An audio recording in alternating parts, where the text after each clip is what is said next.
모든 상황 속에서 주를 찬양할지라.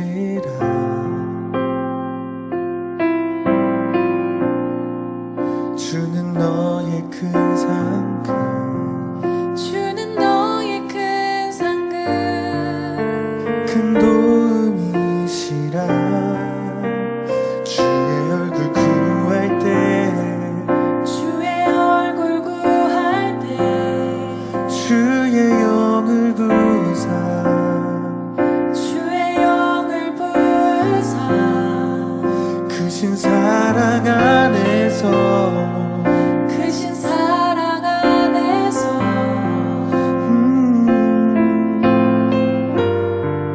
주를 보게 하소서.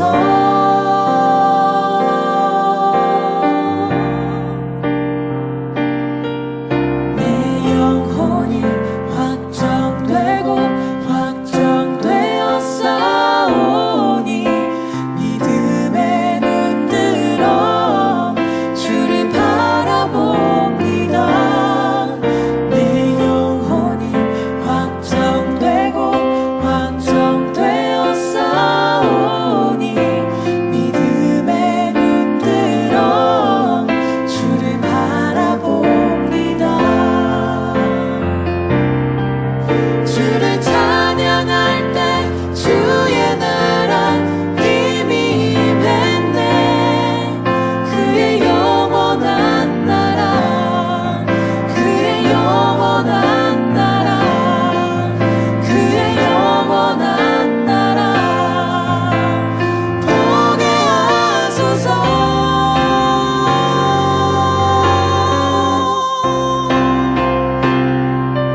내 영혼이 확정되고 확정되어 싸우니 믿음의 눈 들어 주를 바라봅니다. 내 영혼이 확정되고 확정되어 싸우니 믿음의 눈 들어 주를 바라봅니다. 내 영혼이 확정되고 확정되어 싸우니 믿음의 눈 들어 주를 바라봅니다. 내 영혼이 확정되고 확정되어 싸우니 믿음의 눈 들어 주를 바라봅니다.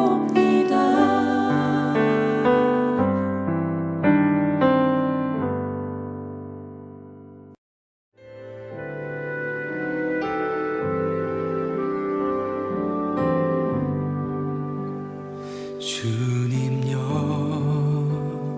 이 손을 꼭 잡고 가소서. 약하고 피곤한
한번 주님여 이 손을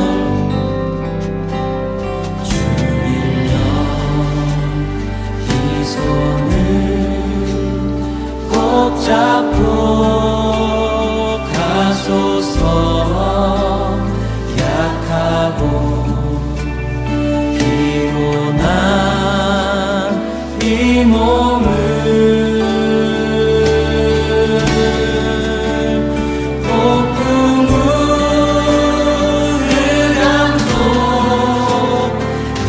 지사 빛으로 손잡고 날 인도하소서.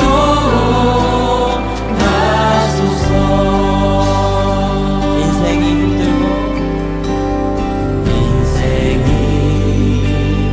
힘들고 고난이 겹칠 때 주님여 날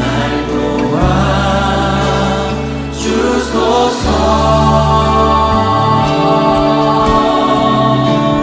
외치는 이 소리 귀 기울인 이 시상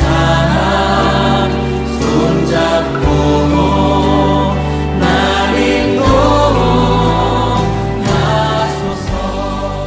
다시 한번 인생 너 인자야, 너희 백성 중 자기 마음대로 예언하는 여자들에게 경고하며 예언하여 이르기를, 주 여호와의 말씀에 사람의 영혼을 사냥하려고 손목마다 부적을 꿰어매고 키가 큰 자나 작은 자의 머리를 위하여 수건을 만드는 여자들에게 화 있을진저, 너희가 어찌하여 내 백성의 영혼은 사냥하면서 자기를 위하여는 영혼을 살리려 하느냐.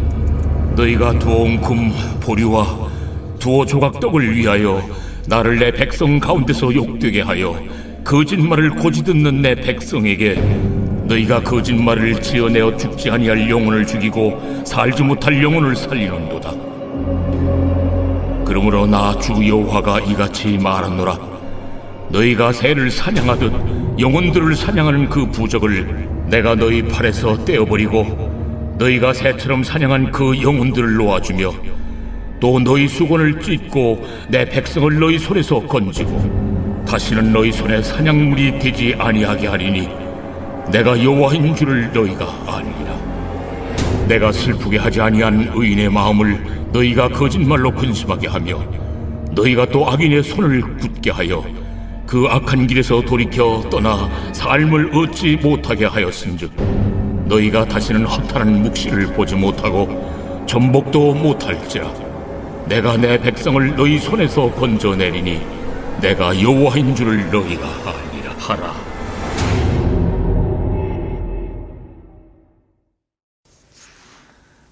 (8월 6일) 6.19 온전한 기도에 오신 여러분을 환영합니다. 에스겔이라는 이름은 하나님께서 강하게 하신다라는 뜻을 가지고 있습니다. 히브리어로는 에헤즈케엘인데 이는 여호와를 뜻하는 엘과 붙들다, 붙잡다라는 의미의 하자크에서 온 합성어입니다. 따라서 에스겔의 이름은 여호와를 굳게 붙잡다라고도 풀이할 수 있습니다. 여호와께서 강하게 하신다는 수동적인 의미로 받아들일 수 있지만 동시에 여호와를 굳게 붙잡아야 한다는 능동적인 신앙의 태도 또한 우리에게 요구됩니다. 신앙생활은 단순히 구원받고 끝이 아닙니다. 그렇게 말하는 것은 구원파와 같은 이단들의 주장일 뿐입니다. 물론 구원은 우리의 조건이나 공로가 아니라 하나님께서 일방적으로 베푸신 은혜입니다. 그러나 이 땅을 살아가는 우리는 여전히 믿음의 도전 앞에 서 있고 하나님은 우리 각자에게 그 믿음을 요구하십니다. 예수 그리스도를 통해 하나님의 자녀가 된 우리는 날마다 옛 자아를 부인하고 예수님의 가르침과 성령 하나님의 인도하심에 따라 살아가야 합니다. 우리가 은혜에 감격하여 성령의 인도하심을 따르며 여호와를 굳게 붙잡을 때 하나님께서 우리를 강하게 하십니다. 믿음의 삶은 하나님과 우리가 함께 이루어가는 상호작용의 관계입니다. 그리고 그 기준은 반드시 하나님의 말씀이어야 합니다. 계속해서 에스겔을 묵상하고 있습니다. 에스겔 11장에서 하나님의 영광이 예루살렘 성전을 떠난 이후에 12장부터는 예루살렘의 남은 자들을 향한 하나님의 심판이 반복적으로 예고됩니다. 이 경고는 하나님의 영광이 다시 성전에 임하시는 에스겔 43장까지 계속 이어지게 됩니다. 우리에게 호랑이에게 몰려가도 정신만 차리면 산다라는 속담이 있습니다. 바벨론 포로로 끌려간 이스라엘 백성에게 필요한 것이 바로 이 정신입니다. 그들이 살 길은 에스겔의 이름처럼 여호와를 굳게 붙잡는 것이었습니다. 그저 막연히 하나님이 강하게 하시겠지 하고 기다리는 것이 아니라 우리가 먼저 여호와를 붙잡아야 한다는 것입니다. 그렇다면 여호와를 단단히 붙잡는다는 것은 무엇일까요? 에스겔서를 묵상하는 것만으로도 우리는 이 질문에 대한 깊은 통찰을 얻을 수 있습니다. 그 말씀 속에 깊이 담긴 하나님의 경고와 사랑을 바로 이해한다면 바벨론 같은 이 세상의 유혹에 흔들리지 않고 하나님께서 실제로 우리 삶을 강하게 하시는 경험을 할 수 있을 것입니다. 성전 회복에 대한 말씀이 나오는 에스겔 43장 이후를 묵상하기 전까지 우리는 계속해서 유다와 예루살렘에 임하는 하나님의 심판의 메시지에 귀를 기울여야 합니다. 에스겔은 의인에게 구원의 말씀을, 악인에게는 심판의 말씀을 전해야 하는 사명을 받은 선지자였습니다. 그러므로 우리가 에스겔서를 대하는 태도 역시 진리의 눈으로 세상을 분별하는 영적 시선을 가져야 합니다. 에스겔에 나오는 악인들의 종말을 보면서 우리는 하나님 말씀 앞에 나 자신과 가정, 교회, 사회, 그리고 이 세상의 죄를 직면하고 통회하면서 하나님의 구원을 간절히 바라보아야 합니다. 그런 마음으로 하루를 살아내시고 기도하는 모든 분들 위해 하나님의 평강이 함께 하시기를 축복합니다. 어제 본문이었던 에스겔 13장 1절부터 16절까지는 거짓 예언을 일삼는 남자 선지자들에 대한 말씀이었습니다. 그리고 오늘 본문은 선지자인 척하는 여자들에 대한 내용입니다. 사실 에스겔은 본문에서 남성과 여성이라는 성별 자체를 크게 강조하지는 않습니다. 우리가 주목해야 할 것은 그들의 사역 태도와 목적, 그 열매, 그리고 그들에게 임할 하나님의 심판입니다. 어제 본문에 나왔던 남자 선지자들은 공적인 사역을 감당한 것으로 보입니다. 그들이 전한 예언과 점괘, 허탄한 묵시들은 개인이 아니라 백성과 나라 전체를 향한 것이었기 때문입니다. 예를 들어서 오늘날 이란의 최고 지도자인 알리 하메네이처럼 당시 고대 근동의 정치 지도자들도 종교적 위치와 더불어 국가적 영향력을 가진 선지자로 여겼습니다.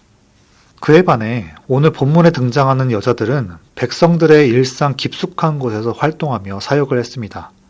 본문 17절에서 하나님은 이 여자들을 향해서 자기 마음대로 예언하는 여자라고 부르시며 그들의 앞날에 대한 경고와 심판을 말씀하십니다. 이들은 손목마다 부적을 꿰어매고 키가 크거나 작은 사람의 머리를 위해 수건을 만들어서 사람의 영혼을 사냥하는 자들이라고 묘사합니다. 당시 바벨론 문화 속에서 부적은 아카드어로 카시투라고 하며 곧 속박하는 마법을 뜻했습니다. 또한 수건은 아카드어로 사파후라고 불리며 술사들이 사람들을 자기 뜻에 얽매이게 할 때 사용하는 주술적인 상징이었습니다. 본문에 나오는 남자 선지자들이나 여자 예언자들 모두 여호와의 이름으로 사역을 했다고 명시되진 않았지만 그들이 여호와 신앙의 이름 아래에서 마술을 행했음은 분명합니다. 그들의 주문 속에 하나님의 이름을 끼워 넣음으로써 바벨론 포로로 끌려간 유대인들은 유일하신 하나님을 향한 믿음을 지키려 했지만 결국 그들의 말에 유혹되어 넘어가게 된 것입니다. 남유다 백성들은 바벨론에 끌려가 거처를 잃고 하나님을 예배할 성전마저 잃은 채 절망의 시간을 보내고 있었습니다. 그 상황 속에서 하나님의 이름으로 전해지는 위로의 말들은 가뭄의 땅에 내리는 단비처럼 들렸을 것입니다. 하지만 문제는 그 위로가 하나님으로부터 온 진짜 위로가 아니었다는 것입니다. 분별력을 잃은 유대 백성들은 살아있는 것 같지만 실상 그들의 영혼은 죽어가고 있었습니다. 본문 18절 그리고 20절에서 21절을 보면 하나님은 자기 마음대로 예언하는 여자들이 하나님의 백성의 영혼을 사냥한다라고 말씀하십니다. 그들의 말과 행위가 영혼을 죽이는 행위였기 때문입니다. 지난 7월 일본 선교 중에 저희는 프레이어워크를 위해서 센소지라는 큰 절을 방문했었습니다. 그곳에는 많은 관광객들이 있었습니다. 일본인이든 외국인이든 그들은 불교 문화에 참여하듯이 동전을 던져 기도하거나 돈을 지불하고 부적을 뽑는 모습을 볼 수 있었습니다. 가장 흥미로웠던 것은 부적의 내용이 마음에 들면 가져가고 그렇지 않으면 절 입구 앞에 묶어두고 가는 모습이었습니다. 부적이 신이 주는 것이라면 그 내용을 사람이 판단해서 선택하는 모습은 이것은 진리가 아니다 라는 것을 깨닫게 했습니다. 단돈 몇 푼의 좋은 말을 들으려는 것인가? 그들이 믿는 신은 그렇게 값싼 신인가? 저는 그들이 믿는 신 자체보다도 자기가 듣고 싶은 말만 들으려는 인간의 욕심과 스스로 주인이 되려는 교만함을 보면서 마음이 아팠습니다. 그 시간 함께한 선교팀원들과 조용히 구석에 모여 그 영혼들을 위해서 기도하며 그들의 허탄한 행위들을 안타까운 마음으로 나누었습니다. 제가 이 이야기를 나누는 이유는 그들이 불신자이기 때문이 아닙니다. 그리고 그 장소가 교회가 아닌 절이기 때문도 아닙니다. 우리도 마찬가지라고 생각합니다. 그리스도인이라고 해서 교회에서 예배를 드린다고 해서 우리의 마음의 태도가 하나님의 말씀과 그 성경에 기준되지 않는다면 센소지 절간에서 벌어지는 허탄한 행위와 다를 바 없는 예배를 드리고 있는 것일 수 있습니다. 만약 우리의 잘못된 예배 행위에 대해 성령께서 책망하지 않으시고 에스겔과 같은 사람이 와서 진단해 주지 않는다면 그것이 곧 하나님의 심판이며 포로기 이스라엘의 영적 암흑과 다르지 않을 것입니다. 오늘 말씀을 묵상하면서 마음에 찔림이 있으시기를 축복합니다. 여러분이 위로받고 힘얻었던 그 말씀이 하나님의 구원에 근거한 것인지 하나님의 진정한 위로에서 온 것인지 분별하실 수 있기를 바랍니다. 그 분별은 오직 하나님의 말씀을 굳게 붙잡을 때 가능하기 때문입니다. 본문 21절부터 23절 말씀을 함께 보겠습니다. 하나님은 자기 마음대로 예언하는 여자들의 행위, 즉 수건을 찢으시고 허탄한 묵시와 전복을 다시는 보지 못하게 하시면서 마치 그들을 무력화시키십니다. 그리고 마침내 자기 백성들을 올무에서 벗어난 사냥물처럼 자유롭게 하실 것을 선포하십니다. 그때 하나님께서 여호와이심을 알게 하실 것이라고 말씀하십니다. 재판장이 판결을 내리듯 하나님은 불의를 행하는 자들의 행위를 낱낱이 밝히시며 그들을 심판하시고 의인들을 건지실 것을 말씀하십니다. 우리가 지난달 묵상했던 시편의 말씀들은 대부분 이렇게 외쳤습니다. 언제까지 이를 그냥 보고만 계시겠습니까? 고통 속에서 하나님을 부르짖는 의인들의 외침이었습니다. 그리고 하나님은 한동안 침묵하신 것 같았습니다. 하지만 에스겔서를 통해서 우리는 보게 됩니다. 하나님은 침묵 속에서도 지켜보고 계셨고 의인들의 외침을 외면하지 않으셨으며 악인들의 악행을 세어 심판하시고 의인들을 구원하실 분이심을 친히 증명하신다는 것을 말합니다. 7월 시편 본문 이후에 에스겔 말씀을 묵상하면서 제 마음에 계속 맴도는 단어가 하나 있습니다. 바로 위로입니다. 정확히 말하면 진정한 위로는 어디에서 오는가라는 질문이 머릿속을 떠나지 않았습니다. 답은 어렵지 않습니다. 진정한 위로는 예수 그리스도이십니다. 하지만 예수님을 믿지 않는 이 시대의 사람들은 어디에서 위로를 얻고 있을까요? 사람들과의 관계, 취미활동, 돈, 컨텐츠, 자아 위로. 각자 자신의 나름의 방법대로, 방식대로 위로를 찾고 있습니다. 에스겔 말씀을 통해서 저는 이 시대가 가짜 위로에 젖어 있다는 것을 보게 되었습니다. 마치 포로로 끌려간 유대 백성들이 거짓 선지자들의 달콤한 말에 속았던 것처럼 우리도 바쁜 일상 속에서 진짜 위로를 잃은 채 겉만 살아가고 있고 영혼은 메말라가고 있을지도 모릅니다. 그렇다면 예수님을 믿는 우리 그리스도인들은 이런 시대 속에서 어떻게 살아야 할까요? 오늘 본문은 우리에게 세 가지를 기억하라고 말합니다. 첫 번째로 자기 마음대로 예언하는 자들의 잘못한 행위입니다. 둘째, 그들에게 임한 하나님의 공의로운 심판입니다. 세 번째, 하나님의 말씀을 붙든 의인들에게 주어진 구원과 회복입니다. 하나님께서 의인을 위로하시는 방법은 불의한 자들을 심판하시고 의인을 건지시는 것이었습니다. 하나님은 침묵하지 않으셨습니다. 하나님은 기억하셨고 하나님은 움직이셨고 하나님은 하나님의 말씀을 붙잡은 자들에게 진정한 위로와 구원을 주셨습니다. 지금 우리는 우리의 마음을 점검할 때입니다. 다음 질문을 통해서 점검해 봅시다. 나는 지금 하나님으로부터 위로를 얻고 있는가? 내 생각과 마음 안에 예수 그리스도의 진리가 있는가? 우리 가정과 교회 공동체 안에 진리의 말씀이 중심이 되고 있는가? 오라 우리가 여호와께로 돌아가자. 여호와께서 우리를 찢으셨으나 도로 낫게 하실 것이요 우리를 치셨으나 싸매어 주실 것임이라.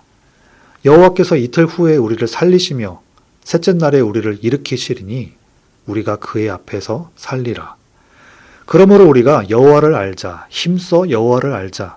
그의 나타나심은 새벽빛같이 어김없나니 비와 같이 땅을 적시는 늦은 비와 같이 우리에게 임하시리라 하니라. 호세아 6장 1절에서 3절 말씀. 하나님의 말씀으로 돌아갑시다. 말씀이 우리를 찢고 치시는 이유는 우리가 교만하여 죄에 빠지지 않게 하시고 진정으로 회개하게 하셔서 심판이 아닌 은혜로 우리를 이끄시기 위함입니다. 진리를 알지니 진리가 너희를 자유롭게 하리라. 진리의 영을 구합시다. 거짓으로 나를 포장하지 말고 진리 안에서 자유를 누리는 삶을 살기를 바랍니다. 거짓 위로가 아니라 말씀의 진리로부터 오는 참된 위로를 경험하는 하루가 되시기를 축복합니다. 하나님의 말씀을 굳게 붙잡으십시오. 거기서 진정한 자유가 시작됩니다. 들은 말씀 붙들고 같이 기도하시겠습니다.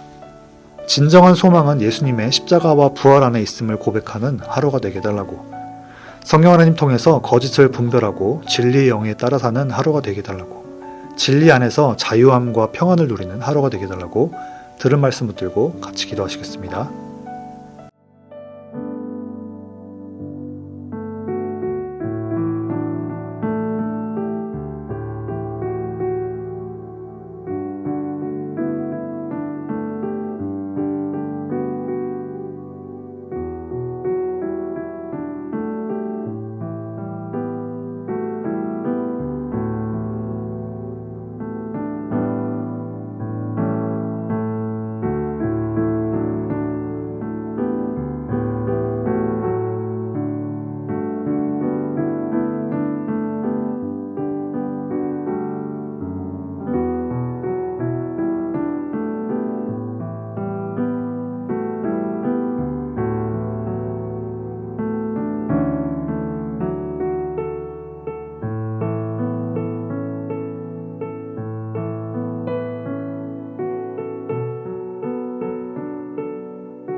두 번째로 교회를 위해서 같이 기도하시겠습니다. 새롭게 개편된 목장 사역을 통해서 진리 안에서 교제와 평안을 경험하게 해달라고, 교회 모든 사역과 가정들이 예수님 안에서 연합과 성숙을 이루게 해달라고, 온 교회가 9월에 있을 구주의 사랑 축제에, 영혼 구원 축제에 함께 마음을 모으게 하시고 기도의 결실을 경험하게 해달라고, 몸이 아픈 분들 치유하시고 돌보는 가정에 하나님의 위로와 평안을 허락해 달라고 교회를 위해서 같이 기도하시겠습니다.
마지막으로 한국과 세계 그리고 선교지 위해서 같이 기도하시겠습니다.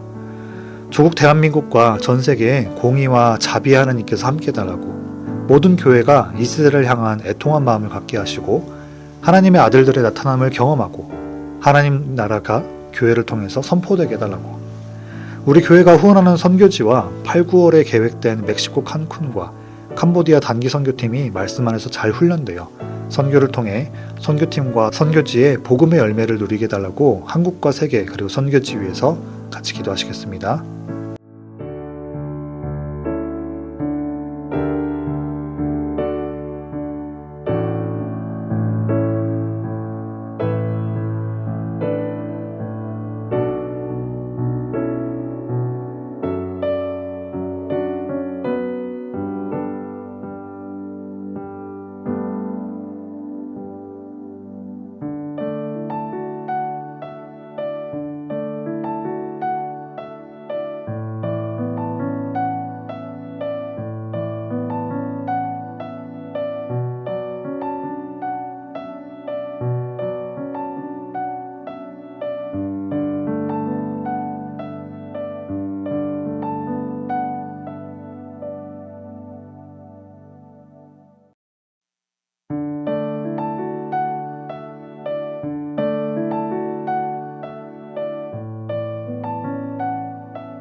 이제 함께 주기도문 하심으로 개인 기도하시고 6.19 온전한 예배를 마치도록 하겠습니다. 하늘에 계신 우리 아버지여, 이름이 거룩히 여김을 받으시오며 나라가 임하시오며 뜻이 하늘에서 이루어진 것 같이 땅에서도 이루어지이다. 오늘 우리에게 일용할 양식을 주시옵고 우리가 우리에게 죄 지은 자를 사하여 준 것 같이 우리의 죄를 사하여 주시옵고 우리를 시험에 들게 하지 마시옵고 다만 악에서 구하시옵소서. 나라와 권세와 영광이 아버지께 영원히 있사옵나이다. 아멘.